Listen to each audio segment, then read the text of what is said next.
morning. Welcome to Live Oak Unitarian Universalist Congregation. My name is Priscilla Marcus, and I was very honored to serve as a member of the Live Oak's Ministerial Search Committee. This morning, Worship Associate Ellen Hamilton will join our Minister Emerita, Wienecke, in leading our worship service. Today, after a very successful year-long process, we are overjoyed to welcome our new settled minister, Reverend Tamara Suzuki, in our midst, along with her husband, Gary, as we worship together.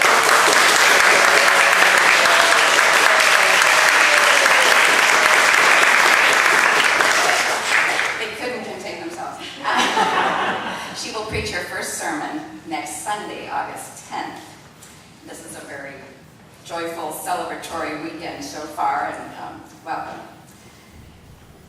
Reverend Betts served as a Live Oak's UU congregation from 1986 until she retired in 2004 and was honored to receive the honorary title of Minister Emerita. Betts served as this district's ministerial settlement representative for 8 years, advising and consulting with 29 UU congregations about how to maneuver the UU ministerial search process. She says there's a disclaimer: she did not advise Live Oak of any of its searches. We did this on our own. Betts received her BA from UCSB and an MA in counseling from Cal State University Northridge and her Master of Divinity from Claremont Theological School. During her active ministry, Betts served on the UU Ministers Association Executive Committee, on the Board of Trustees of Meadville Lombard Theological School, was president of this district's Ministers Association chapter, and president of the Santa Barbara Clergy Association. Betts' spouse, Peter Hasland, is the reason Betts first came to Santa Barbara. He presently serves on the Santa Barbara City College Board of Trustees, where he taught political science for 41 years. They proudly share 4 adult children and 5 above average, of course, grandchildren. Many of us have found a spiritual home at Live Oak after searching for a place that felt caring and welcoming. We've stayed because we need one another, and we know that here we can turn to other humans for hope, for comfort, for support, for sustenance, for joy, and for meaningful work together, both within these walls and outside in our communities. After worshiping together, we make time for coffee, tea, and conversation on the patio, and we appreciate the opportunity to reach out to new acquaintances, to welcome new seekers in our midst. Everyone is encouraged to read the weekly Acorn Bulletin, which I bring up the yellow sheet of paper that was with your order service, which lists our current congregational events and activities. We are glad that you are with us. I would like to have you join with me in reading a responsive reading, which is on the screen, I hope, and it is one by Gordon McKeeman. And I would read the regular letters, and I would appreciate it if you would read the italicized sentences. May this congregation grow as a force for wholeness amid chasms and chasms of separation. A force for healing the illness of body and soul. A force for liberation from diverse bondages to past, to unrecognized prejudice, to profit. May this congregation be a sacred place that nurtures us in courage, confidence, and compassion, a welling source of attention to the miracle and majesty of creation, a welling source of solace in our grief, of joy in our accomplishments, of gratitude for our lives. May this congregation be ever more fully a voice for the silenced, a refuge for the dispossessed, a home for the wanderer, a launching pad for the explorer. May this congregation be ever more fully a certainty for the doubter, a doubting for the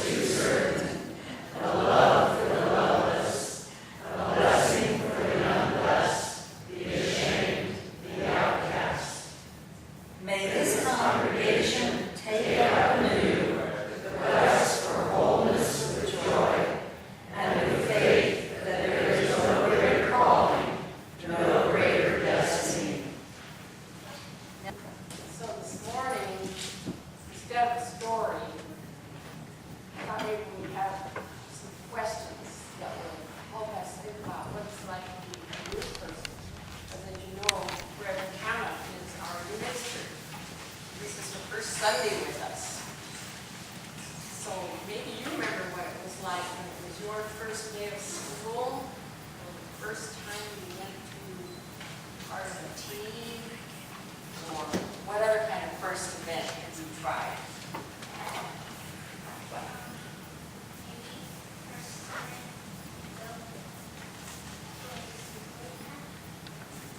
The first time going to sleepaway camp, that's a big deal, isn't it?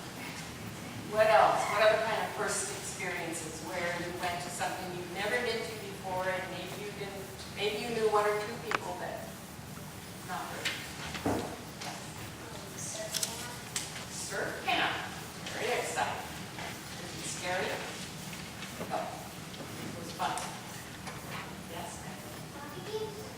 Soccer team? Was it hard to go the first time?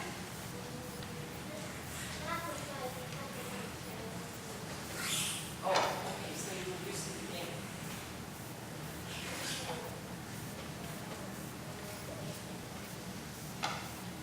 You were playing a lot. Well, good.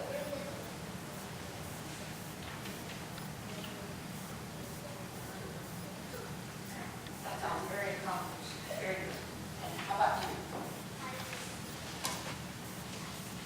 Something, you were just thinking about something. Well, I am too. Lots of new experiences over my life. So, how did you feel welcomed when you were the new kid at something like camp or school or somebody's party that you didn't know anybody?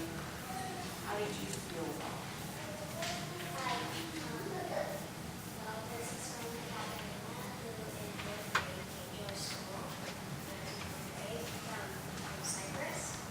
Okay, a new girl named Catalina came to your school.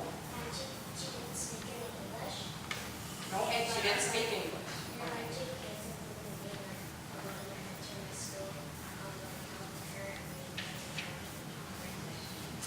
So you and your friends played with her and taught her words of English.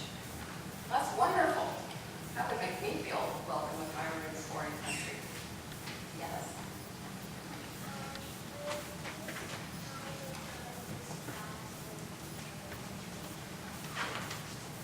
First time you went to school, you were really scared. I remember I was too. And then you made friends. And how did that happen?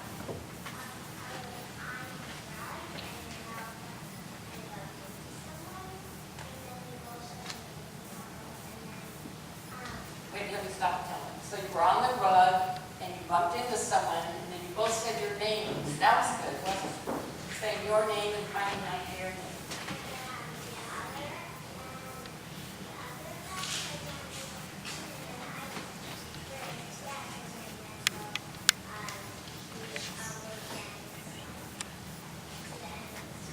You were friends at the end of the school year. You got to know each other, didn't you?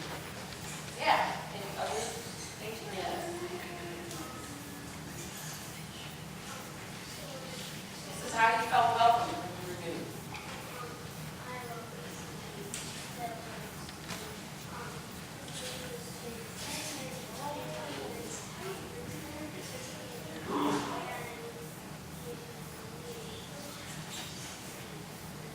So you welcomed someone else also who didn't know any English. That's very cool. Did you help too? That's terrific. So how about helping you think up some ways to make someone that's new feel comfortable or welcome? What are some things you can do? Ask them to be your friend.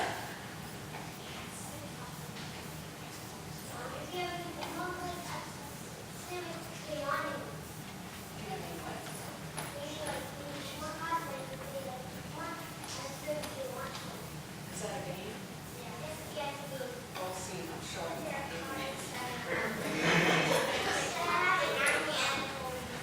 Oh, Pokemon, is that correct? Am I saying it right? That's what they want. What about another? More? What do you think about first meeting? What about just smiling? Is that a good idea? Did you know that even if you don't feel like smiling, if you smile, it changes your body chemistry? the street, and after a while, you actually feel like smiling. So if you're feeling really sad, angry, tired, and you make your mouth do this.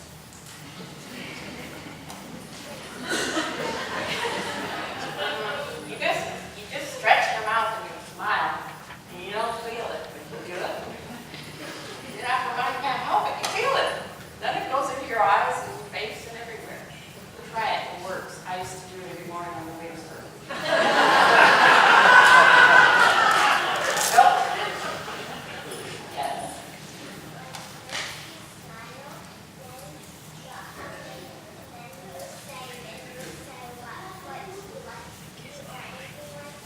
Yes. You ask them what they like to eat.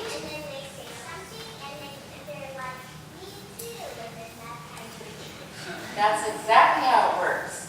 They say something and you say, me too. Pretty soon you find out the things you shared, which are kinds of food you like, kinds of things you like to do together, what you think is fun, what matters most to you, what kind of family you have. How about pets, cats, dogs, things like that, right? What else can you do to make someone feel welcome? Yes? Maybe you could start getting to know them, and then maybe you could ask them for a few and just start getting to know them a little better and about it. Yes, asking questions and getting to know them and doing things together. Inviting them to join you is really important, don't you think? What about not letting people sit alone? Isn't that kind of important when they're new? If somebody's new and sitting in the school cafeteria or standing outside at coffee hour, we don't want new people to be alone, do we? So we want to sit next to them, stand next to them. And then what else is important? When you're trying to get to know somebody better, what would you want to do? Now you know this person, you want to get to know them better. Ask them questions. Is that good? And listen to what they have to say. Get them talking. Yes. Ask them and listen to them. Don't you think? That works well. And find out what's important to them. Maybe, yes, and let them know what's important to you. So now, help me think of more good ways than what we've done so far to welcome Reverend Tamara this morning. What can we do so she knows we're welcoming her? What can we do right here? Yes?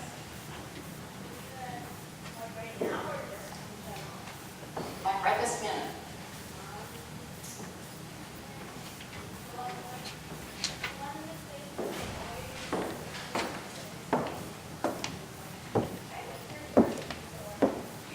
Give her a compliment.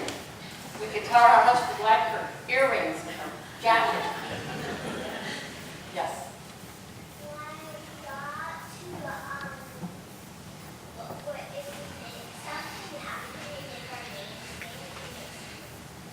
That's something I thought of.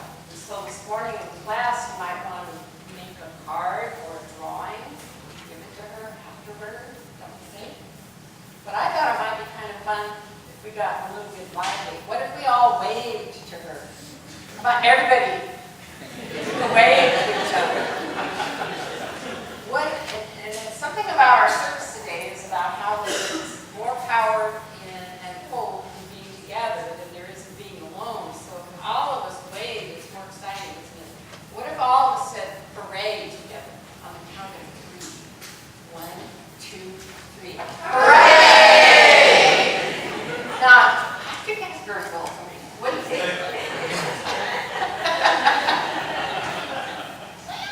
And we don't really have time to do all the other things that I think are welcoming, like singing and dancing. This is where John plays.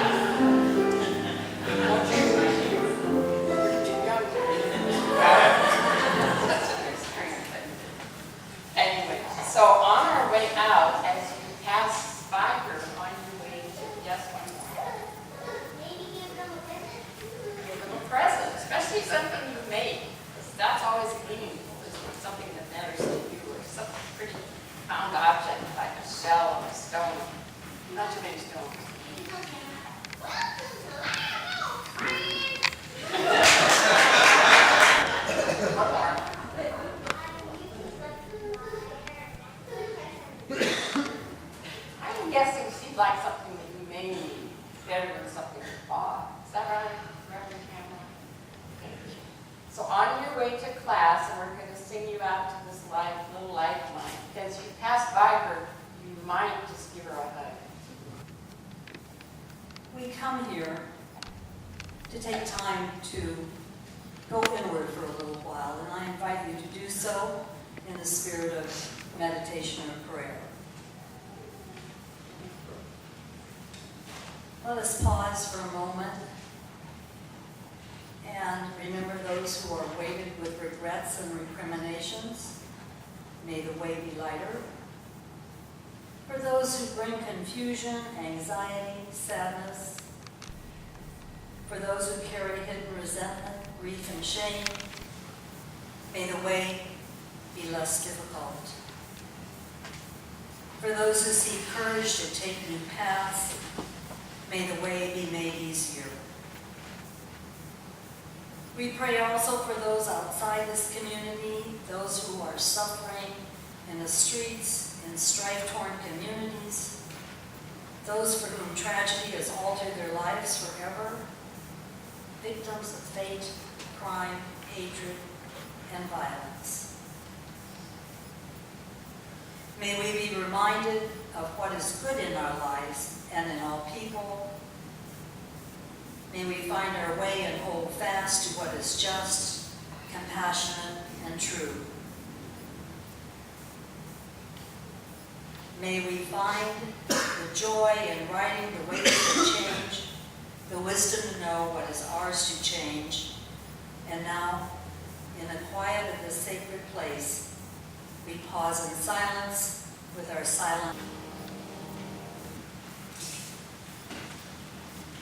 Well, welcome, rejoice, and come in.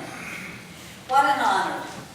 I get to introduce Reverend Tamara Suzuki Casanova to you during her first Sunday service. I said, well, Tamara, this is the last morning you can walk in at 10. So I was delighted to be asked to do this, but then I got to thinking, you know, as the minister emerita, I try to hang out kind of on the outskirts of what's going on.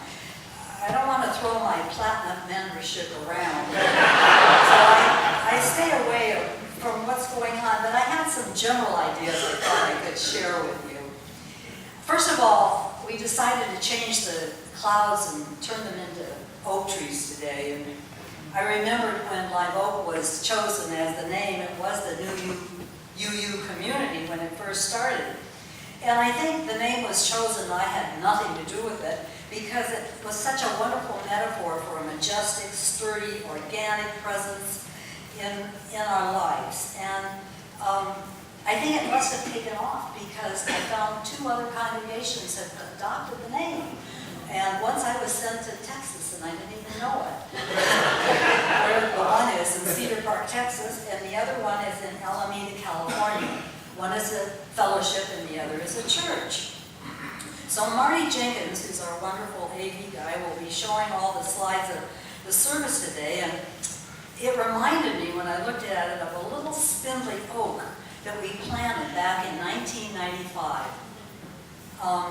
We had a little ritual and we sang and we planted it and it was out there. And then I looked, and 18 years later, Marty took a photo of it last summer, that same oak tree. And you know what? It had survived all the construction of the sanctuary, and I fear some benign neglect. And I thought, you know, oak trees do serve as a wonderful natural metaphor for the ability of trees and this congregation to thrive and grow under all kinds of circumstances. Now, when Ellen first invited me to introduce Reverend Tamara, I really had no idea what I was going to say. I thought, oh great, I want to do this, but I was really drawing a kind of horrible blank. And I remember that awful old public joke, you know, when he said, it's funny, as I was walking up here, I was thinking, we all have a lot in common today. I don't know what I'm going to say either. So I thought, oh please, you know, Ellen called, she said, leaflet deadline, it's coming, you know, what are you going to do? And I'm going, oh quick, I have 24 hours to decide. And I was up in Lafayette, California at the time, visiting our daughter Chris and her family. And after dinner, we went to sit in the hot tub. spa that the hotel had, and Peter and I were sitting there, and now I so wish that I was facing a wall where there was a large stone plaque in Latin that read, Omnia Vincit Amor, which means, of course, love conquers all. And, you know, that would have been a wonderful theme for today, wouldn't it have been? I just thought it would have been great. But instead, I was facing another wall. And that wall had a plaque on it which said, Sperate Miseri Cabate Felicius, which in Latin with I'm dyslexic. You probably all realize that over time. I have a very poor recall of my 3 years of Latin, which I took back in high school. And it was all mixed in with my desperate wishful thinking. And so I translated it as, separate we are miserable, together we are happy. I thought, perfect. You know what more can I ask for? We do need each other in the good times and the bad, and this congregation understands the value of shared ministry. I'm off. I was so delighted until I Googled the phrase. And to my chagrin and dismay, it means when miserable hope, when happy beware. I was doomed, you know. I thought, oh, now what? Why was that plaque up on the wall in the hotel? I asked everybody, they didn't know. They said, do you know what it means? No, I don't know. No one knew. They called the front desk, do you know what it means? No.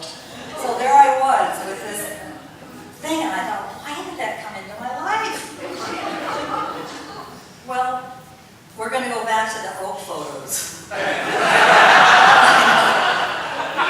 I thought, you know, this is a perfect example of how our assumptions can get us into trouble. And you know what that word assume means. Yep, it makes an ass out of you and me. Well, I still found myself pondering that bit of ancient wisdom. When miserable, hope. When happy, beware or be cautious. And I thought, how could it speak to us today? There must be some way. And, you know, I know that hope has been kind of a hallmark of this faith community since its inception, back in '85, almost 30 years ago. And that was when 22 members began to meet together. And you would not be here today had it not been for your ability to hope and trust and love and have confidence in the future. You do have immense faith in each other, and it has worked. So, but I'll be honest, you've had your share of misery too. You're a more seasoned, a more mature congregation than when I retired 10 years ago. You have experienced 4 diverse ministers with various talents, styles, theologies, skills. And you've done the hard work the last 2 years of an interim ministry with Reverend Thomas. And now I think you are prepared to move forward with Reverend Tamara beginning next week with a renewed sense of purpose and meaning. You all clearly indicated to the search committee that you wanted a minister who knew how to love you as well as lead you, and you found the right person. And your hardworking and diligent search committee members are, how many of you are here today? Could you stand up? Stand up, those of you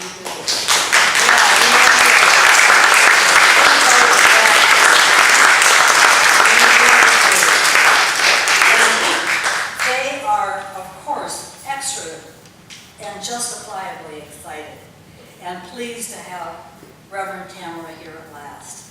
And today is indeed a joyful day. And now here are 10 things a minister would love to hear that would make her even more joyful. Here they are. Keep these in mind. Hey, it's my turn to sit in the front pew. 2, I was so enthralled I never noticed your sermon went 25 minutes overtime. Number 3, personally I find coming to the service on Sunday much more fun than staying at home and reading the paper or playing ball. 4, I've decided to give Live Oak the $100 a month I used to spend on the lottery. Number 5, I volunteered to be the permanent facilitator for the Live Oak youth group. forget the minimum guidelines for compensation for the minister. Let's pay her as much as we get so we could live, she could live like we do. I love it when you sing hymns I've never heard of. Since we're all here, let's start the service early. Nothing inspires me and strengthens my commitment like our annual stewardship drive. And 10, giving generously to what I value makes me feel good. Well, as you stand on the cusp of this new adventure with Reverend Tamara, each of you has all sorts of hopes and expectations about the future. So much anticipation, so much happiness. Oops, there's that word happy.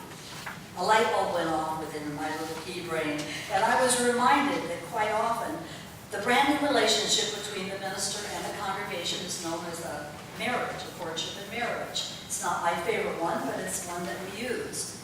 And what happier time can you imagine than celebrating a match made in heaven, which this clearly is, one consecrated in hope and happiness. Yet, the minister has this role where they also point out, getting married is complex and complicated, and the minister will invite serious reflection and discernment about this decision you're going to make. There are potential challenges facing a long-term relationship, and a good minister will bring all that out and talk about it to the couple. They'll ask, what impediments stand in the way of achieving a healthy future for you two together? Do you have any unrealistic expectations? Or, what was your family life like? And they go into all that. And, even during the actual ceremony, the minister turns out to be a temporary killjoy. Rather than just celebrating the happiness of the moment and saying, yay, this is so wonderful, they say, wait a minute, this is for better or for worse, for richer or poorer, in sickness and in health, and sorrow and in joy. So they don't let you get away without reminding you about the other parts. So I decided that my primary role today is to be the killjoy minister and name the harsh realities of what you're going to be getting into, and be cautious. Be happy, but be cautious. So I thought that old Latin saying, cavate felicis, would actually acknowledge the fullness and imperfection of all that you're doing. It reminds us that the euphoria of the moment has to be balanced with the awareness of life as challenges and difficulties. So my list of bewares for you, or be aware of, for you to consider this day as you begin your ministry with Reverend Tamara, are not too many, but I want you to think about them. Beware of becoming awake. Think about if you have any unrealistic or unconscious expectations or assumptions that you might have for Reverend Tamara. Think of being aware of not placing your anxieties about the future onto her shoulders immediately. Be aware of expecting her to be your new best friend. Be aware of making comparisons with other ministers you've known and loved. Reverend Tamara has worked with children and adults for years as a professional religious leader. How many years? 10 years? 15. So she is a very experienced minister. She brings a wealth of knowledge and experience that will enrich everyone.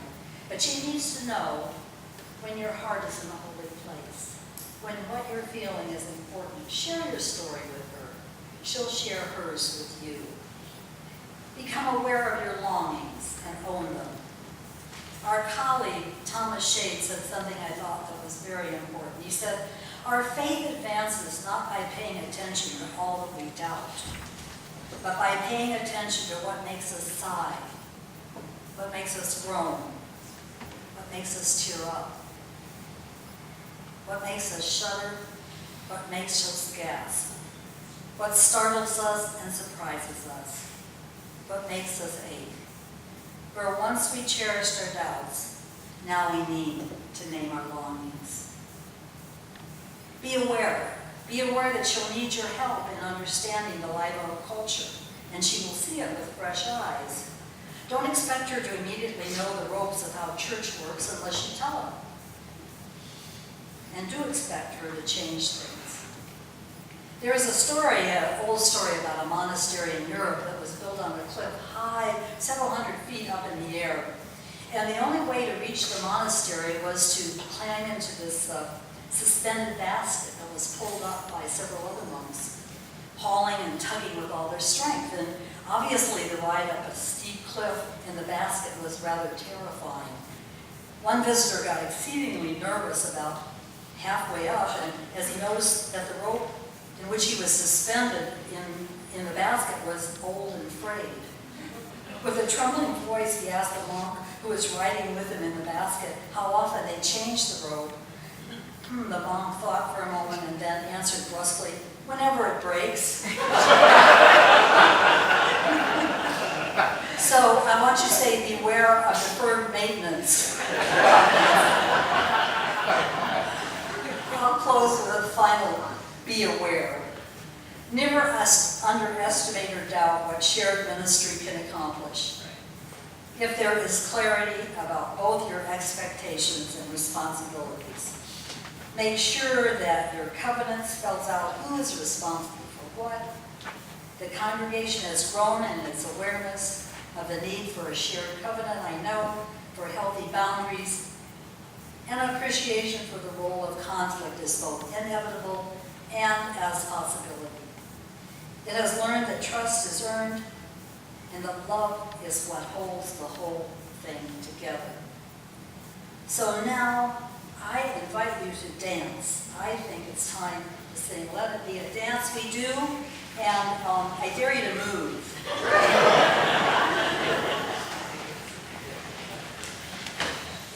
By Peter Rabel, who was a wonderful church builder, and he reminds us, we build on foundations we did not lay.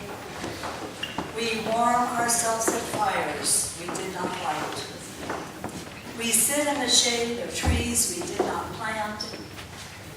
We drink from wells we did not dig. We profit from persons we did not know.